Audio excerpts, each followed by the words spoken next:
Hey, Justin and Leon here, FNK Classic Cars. Word up. Word around. Say hi to your mother-in-law. All that good stuff.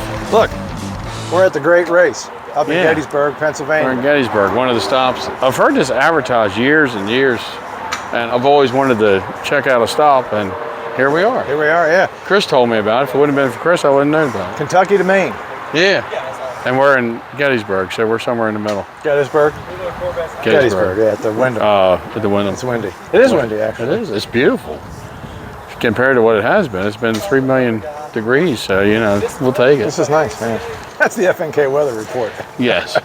And if you don't like it, well. So what is this thing, do you know? What do you know about this? It's an old Ford. I don't know. I'd say 35, 36. I don't really know. All right, you got anything else important to say? That I don't know what year the car is. Okay.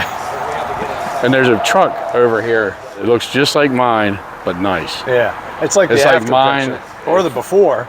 Well, yeah, mine in 71 or mine if you restored it, whichever.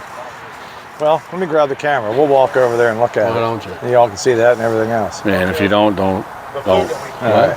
Just do it. All right. That's like a 62 or 3 maybe. I don't really know. Look at this classic Z71. Oh, John. That's mine. The things people say. Mm-hmm. All right, there's that truck. Yes, it is. Yeah, that's nice. Yeah, it is. That's a 72. Here, hold that. I don't want to. Mine's a 71, but it's basically the same thing. Man, this thing's I want to beautiful. Show you something for all them guys out there that aren't sure. Uh-huh. The difference between a 71 and a 72, you know what it is? The year. Yeah. Aren't sure? Isn't that somebody's name? No, 70. From a movie. 72's got the mirror on the window, and mine's got hanging from the ceiling. That's the only difference. That's it, huh? Yeah, grill's the same, the lights are the same. Grill.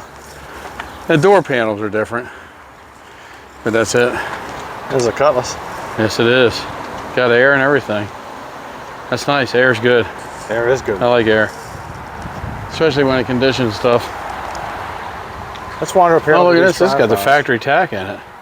Oh. That's a rare option. Nice. And it's got 400 emblems, so it should be a 402 truck. It's got 400 emblems. Should be a. I want to see a handful myself. Oh my lord! It should be a 402 truck, big block. All right, Jason. Well, thank you, and what an amazing setting for an amazing day. We came out of Virginia. Here we are coming into Gettysburg. Beautiful road on the way in here. Beautiful weather. We're so glad to be here. As Jason said, we have about 130 cars we're expecting to come rolling through here today.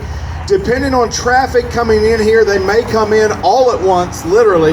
We may be jumping all over each other to try to get this done. Or we may have 1 or 2 cars, and then we may have 5 minutes, and then 3 or 4 cars in 5 minutes. It depends on what happens out there in the roadway on the way in. But how this works is that you have to have a car 1974 or older. It has to be period correct for technology and mechanics for that period of that car. And then you have to put it into the Great Race. So you get into the Great Race and you show up. There's people from all over the world that show up at the same place. This happened Wednesday at Owensboro, Kentucky. All these crazy people showed up. All these cars started getting unloaded off of trailers. And we met up Wednesday night. Thursday morning, we have tech inspection. So all the cars have a time where they have to report to a certain location and they get their car inspected. That's where all the safety things have to be in there. They have to make sure the headlights, taillights, all that. They have to have seat belts installed in them for obvious reasons. And all that's checked. If they pass tech inspection, then they are given their course instructions for a practice route. It's a measured mile is what the race calls it. It's a 40-some mile stretch that runs out of town. It ran out of Owensboro on the interstate. Every so often there's a measured landmark or marker. That could be a sign, it could be a building, it could be whatever on the side of the road that has an exact 1/10 of a second time that if they're running 50 miles an hour, when they get from the start point to that point, they should be there at the exact 1/10 of a second. As they do this entire route, if they're early or late, it starts to become a bigger problem at the end. When they get to the end of that route, they can tell whether their speedometer in their car is tracking fast that day or slow. They may be able to fix that with tire pressure. They may be able to fix that with their installed speedometer, which I'll explain that in a second. Or it may just be a little bit of driver's error. But either way, they get an idea how their car is tracking that day before they head out on the race. Then Thursday night, we had a celebration. We have a race Friday, a half-a-day race that's called a trophy run. They go out, all the cars go out, they participate. It's an actual race route for half a day. They come back in that night, we have a little celebration. There's awards for who did the best on that day. That race, those results from that race, if by chance we have a tie Sunday night in Gardiner, Maine, the results of that trophy run that were run Friday afternoon would be used to break the tie for Sunday. So now today, we started out Saturday morning from Gardiner, Maine. I guess it was Saturday around 11 o'clock. The first car was out. Took about 2 hours to get all the cars out of there. And we've been tracking on the road now until here. So what happened today was this morning they all got up. I think the first car was out sometime around 8 o'clock in the morning. A half hour before the first car goes out, every team leaves 1 minute apart. So as your time comes to leave, 30 minutes before, you go to the host hotel, pick up your map. John Clausen and his crew right here, this is John, he's the one responsible for all of this map creating. And as John's crew will be sitting at the hotel, the teams will go up, pick up a map, and it is that day's course instructions and map. They have 30 minutes to go look over that, make any quick notes if they want to make on there before they head out. They've got to drive out of town then. Sometimes they'll hit another measured mile where they go test their car. They're getting up that morning, so they'll test their car that morning, go drive out about 50 miles, get out of town somewhere. We don't know where that's at. Only John knows. He creates it. He knows where that's at. They get out of town, rural America, and that's where the race will start. It doesn't start in congested towns. It's out in the middle of the country somewhere, and 1 minute apart, each car starts. They rally. The map tells them what speed to go, for how long to go that speed, and when to do something different. It may be a left turn sign. They may not take that left turn, but that may mean that they go from 40 miles an hour down to 20 miles an hour at that sign. They will get to stop signs. Stop signs are given 15 seconds. But just imagine if I'm running 40 miles an hour in my old car, everything's going great, beautiful day, just like today. We're going 40 miles an hour. We get to a stop sign, so our car goes 40 to 0 in about 3 seconds. So I lock it up, slide into that stop sign. I wait 15 seconds.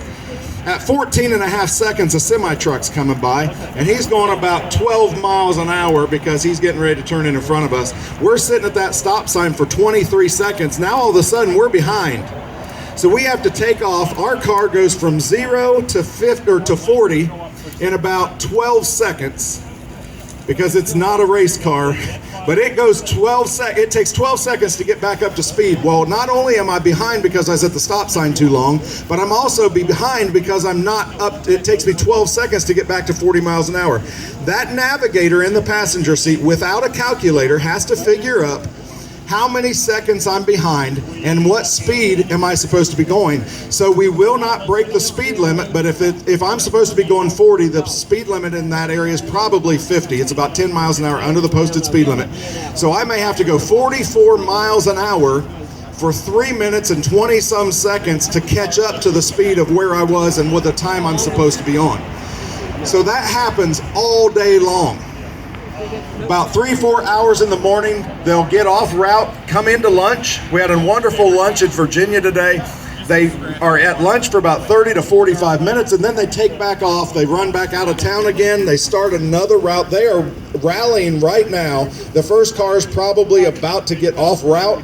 They have about 15 to 20 minute transit time to get in here. They'll stop, get gas, stretch for a second if they have to. They've got to be ready to head out in the morning because they've got to do it all over again tomorrow. So they'll be coming in here, rolling in. Like I said, as long as the traffic coming in is fast and everything, there's not really a traffic boggle up there. We'll be fine getting them rolling in here. But either way, we're going to bring them in. Jason and I are going to explain to you a little about the car. If we have time, we'll probably joke around with the drivers and the navigators a little bit, try to keep things light.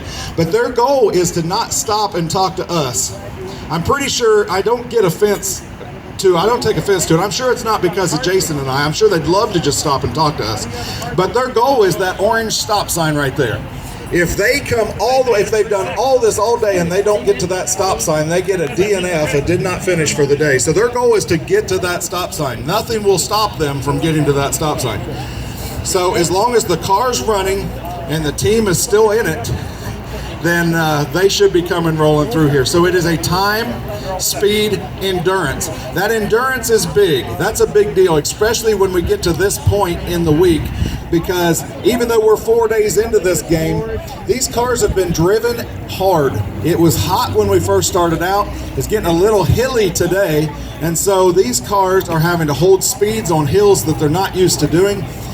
They're really testing the brakes, the suspensions on these cars, and the driver navigator. There've been some of these couples in these cars are husband and wives. We joke with them when they come in that it's a good test of a marriage to see. It's not like a family vacation when we are just going to Dollywood. This is a true deal, stressful situation where someone says, stop, you got to stop, and we missed the turn. It's not just like, oh, well, I'll go up here and turn around. You got to get back on route real quick. So that's what's happening.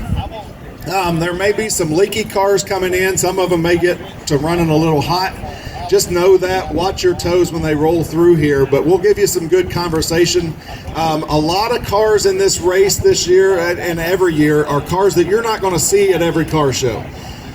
Some of these are pretty familiar to you. The body styles, you'll have an idea what they are, but some of these cars are one-offs that you're just not. There's one truck in this race that we know is one of 3 in existence, and one of those is in a museum. So we'll talk a little more about that when it comes in here. We've got some AACA national champions, which is a big deal here in Pennsylvania.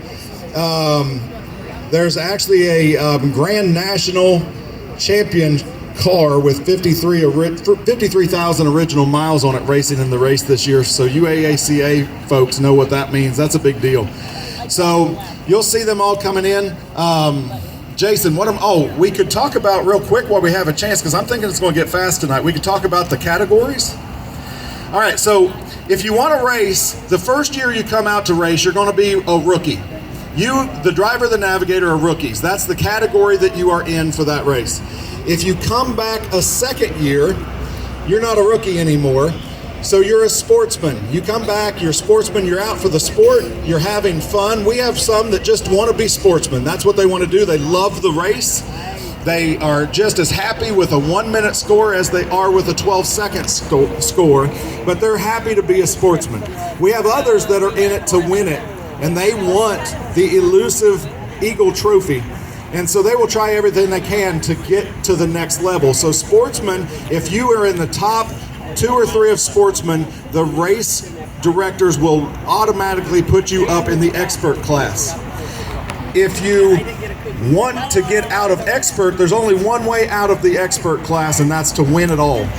You win it all, you're a grand champion. We have several grand champions coming through this year. We have a multiple year grand champions coming through, and you'll get to see them. So that's those classes. We have another class that's very special to us. It's X Cup. X Cup is a student class. Jenny and I in 2017, Jenny over here, that's my wife. We're from Murfreesboro, Tennessee, and we started in this in 2017 with an X Cup class car. It was a 53 Pontiac Chieftain. You'll see it run through today. We've got students in it today. We've got some adults in there from our AACA club back home in Murfreesboro. It's going to come through a 53 Pontiac Chieftain, but that car was given to our school to start a car club, so that the kids could go to car shows and know what it was like to have their own car to drive to a car show. It turned into a race car, and now it is a straight 8, like it was when it was born, Pontiac Chieftain racing in the Great Race. We have 2 middle school students in there, 2 a young man and a young lady that are going into 8th grade next year. They're our navigators in that car. And I think they're about the youngest navigators this year, and especially in X-Cup. A lot of our X-Cups are high school and college age kids. We have several universities that have put cars into the program, and our X-Cups, some community colleges. We have one driver that's been in 15 years, and all but one of those 15 years is a X-Cup driver. All right, Jason says we're about to get pumped up here, so we're going to kick this thing off.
There's barely any room in that car. How are you going to fit all those people in it? Oh no, they just keep piling. They are on top of luggage back there.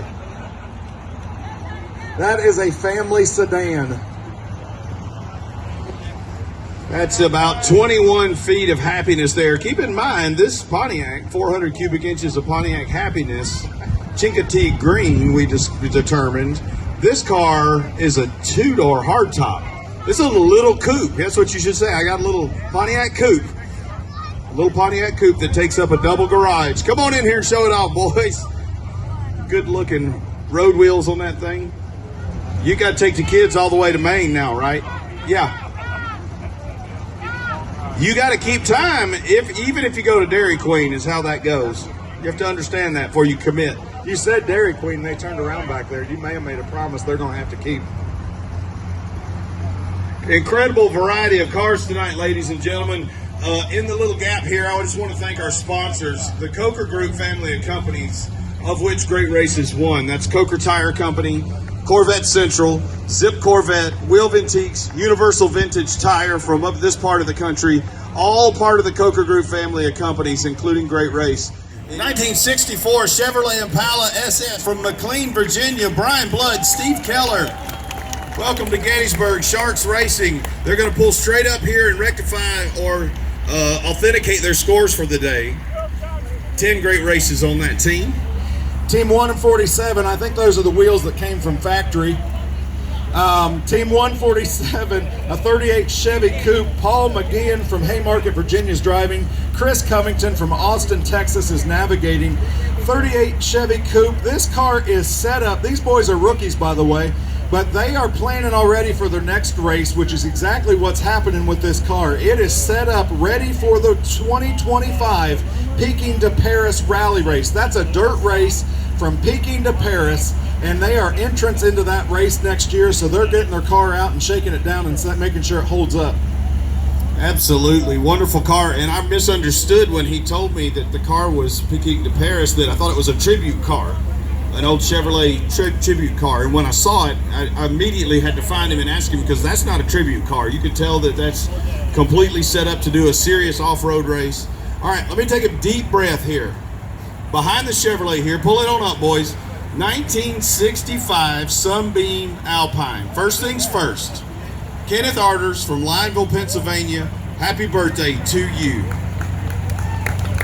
It's his 14th, 29th birthday. I'm not sure. I don't know how to guess on the numbers there. Yeah, we'll go with that. Lovely Jen Arters, his Navigator. This was Jen's dad's car. And guess what? Is Dad here tonight? Yes. Is Dad here tonight? Yes. Oh, yay! I heard a yes. Awesome family affair. Really cool original paint. 1965 Sunbeam Alpine. They are rookies, having first gotten a taste of the Great Race rally style at a spring rally back in Michigan a few months ago. Here's Dad right here. Come on, Dad. You can just sit on the bonnet. Yeah.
Team 49 coming through. Check this out, a 1972 Chevrolet C20. Rookies, Tony Stafford from Ashburn, Virginia's driving. Rick Conrath from Lovettville, Virginia's navigating. This is an original dually option truck. Back in 1972, I don't know how many of those were ever made, but that is a legitimate factory-made dually truck in the rookie division. They have a bunch of Ford's Fish Shacks up there in Virginia, and owner right there. Yep, if you're looking for some delicious seafood, they got a chain. That dually's very, very unique, Longhorn edition. That's a 402 big block, factory big block truck. You can see the bed extension if you get close to it. That's a dealer installed option. Instead of flaring the fenders back in the day, because it was a dealer option, they just put a narrower rear end under it, so the dually comes in. Pretty cool. Check out this little 66 Ford Mustang. Very special team here. My friend Shiggy, his daughter Ayako Yasui from Koka City, Japan, ladies and gentlemen, in their 7th grade race together, all the way from Japan to get a cool old American car and go rambling down the back roads. Absolutely love having them there. Shiggy is a dentist. His daughter Ayako is a medical doctor, and they are expert good time havers. Competed in 3 different cars. They've had top 5 finishes in all 3 different cars. 38 Ford, a 64 Chevy 2, and this 32 Ford now. Come on in, Gary and Jean Ann. Car 135, a 63 Corvette convertible 4-speed. 5th race together, sponsored by Corvette Central, one of the Coker tire companies. Rick Horn from Port Orange, Florida is driving. Rob Romer from Dudley, Massachusetts is navigating in that 63 Corvette. R&R Racing, and Rob right there is the best navigator and crew member that you could have. He's the he actually is representing 10 cars. I saw on Facebook before they left they had 6 cars and trailers loaded up coming this way. I thought that's what they brought, but no, Rob corrected me. They actually have 10 cars that he has something to do with getting them here, keeping them here, whether he made them or whether he's just tuning on them, whatever. But Rob Romer right there, one of the greatest mechanics in the sport. Absolutely. Car number 137, John Seltenheim, David Dobish. Just some Pennsylvania boys here. John from Lemoyne, David from New Wilmington, 66 Chevrolet Impala Super Sport convertible. My goodness, they needed 2 rows to put all the goodness on here. This car has everything you need, 2 wonderful dudes in it. They are sponsored by the AACA Museum, America's Transportation Experience Museum. Absolutely cool. Come on in here and show it all.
Got a little bit. That's a light shrubbery. Yeah. Well, it was a small farm. We had to cut through. The bigger farms leave bigger stuff on the car. No, we had a great day. It was awesome weather. Cruising around through some of the most beautiful countryside you can ever imagine. Again, we took a little longer than most people because we didn't follow the directions entirely precisely. But we're here in Gettysburg, and I love it. All right, Jason, right down your alley is a 1972 GMC, not Chevrolet, GMC Suburban. 3 doors on this beast. Daniel Job from Washington, D.C. is driving. His lovely wife, Lisa, from Washington, D.C. is navigating in the sportsman division. You all over there on that opposite side of the parking lot are seeing 1 door, 1 driver's door. I'm seeing 2 over here. There's a front door and a back door so your kids can all get in the back. And there haven't been many kids in this truck because that has beautiful upholstery in it. Wonderful, wonderful team in the sportsman division coming through, sharing their truck with us on the race. That truck drives me crazy. It is so nice. That's not lip service. It is so good. This truck is amazing, guys. You just basically ignore Scott and I, follow this truck and look at the inside of it. It is ridiculously nice. Beautiful truck. Programs over there, t-shirts, hats, stickers, all kinds of things. The Southern Star Distillery has a tent over there. Rogo Fasteners, the Rogosich team from New York over there, Haggerty. is over there. We've got the AACAmuseum.org. I know the AACA Club actually sponsors these kids.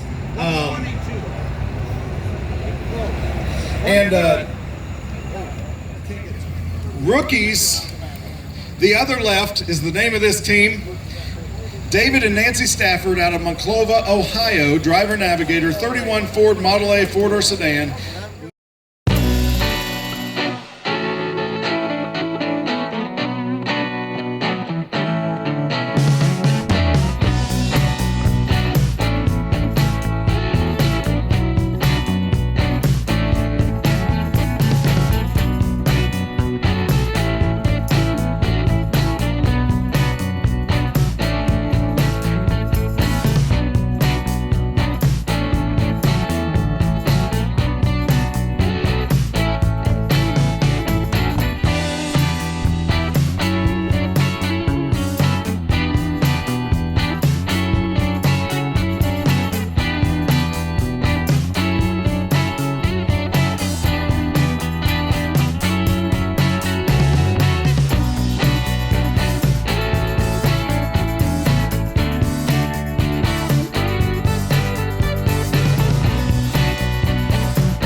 They take care of everybody's cars. It's actually pretty cool feeling when a whole bunch of trucks full of cars show up and they start handing you keys. It's kind of my grown-up version of Christmas.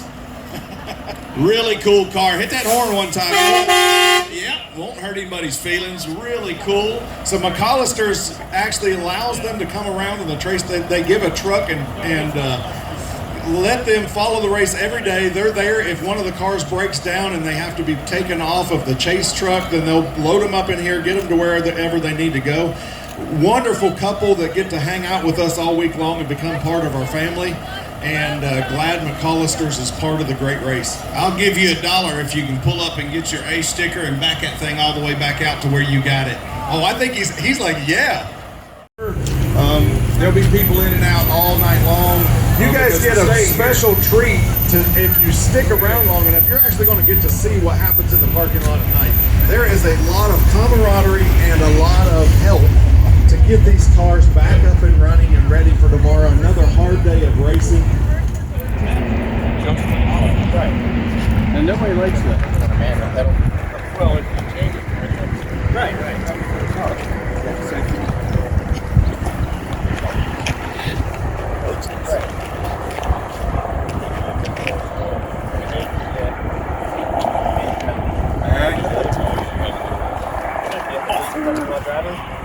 Okay. Don't worry, not part of OSHA.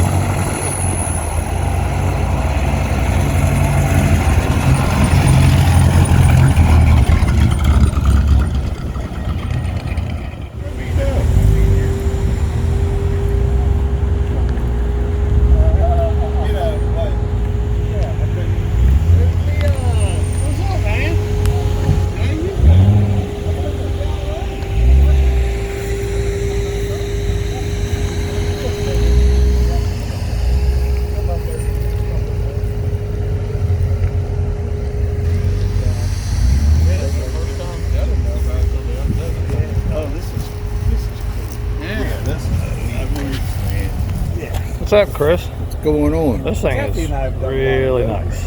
Yeah. Nothing. You still got your. Man, it's nice. Oh, that's right. You're talking about. Yeah, actually, I'm looking for a steering column. 57. What's happening? How you doing?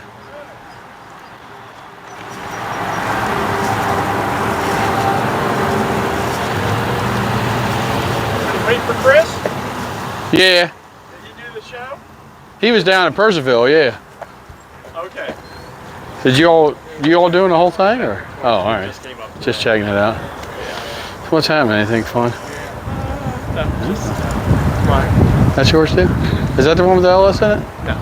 Oh, you got a wagon. Yeah, that's Wagon, yeah.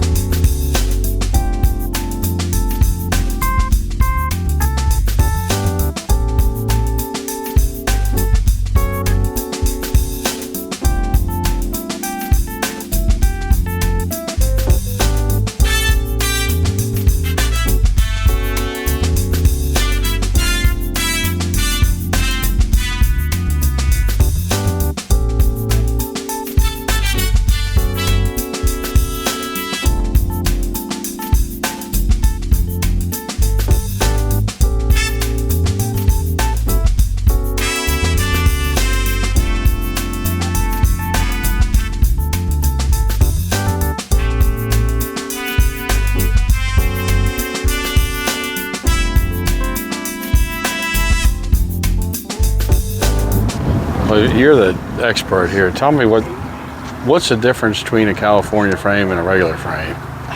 Because They don't have a seam. If you look at, is that a California? no, yeah, but it's not a California frame. All right. So See the seam right there? why were some of the cars made in California didn't have a California frame? Right, Why? because they just depends on where they came from. Even some in Michigan had a California frame. Huh. Because Oakland was the plant in California, right? Yeah. Because mine's an Oakland car, my 56. It's got the one-piece bumpers, but it's got a regular frame under it. Yeah, That's just the way they were. that's the way they were. But it is an Oakland plant car. But yeah, I mean, it doesn't have any, because even I had another one that was well, even the wagon is a That's I mean, California. it's a California car too. But I mean, it's just that you got two pieces and they just overlap. This piece is here and it's welded. Yeah. California, it's just one tube. solid thing. See, that's what I didn't get was because I got the one-piece bumper. I don't have the same air, the bumper, but this has probably got a one-piece bumper on it.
right, say something. Yeah, you say it. I'm saying? Yeah. This is the end.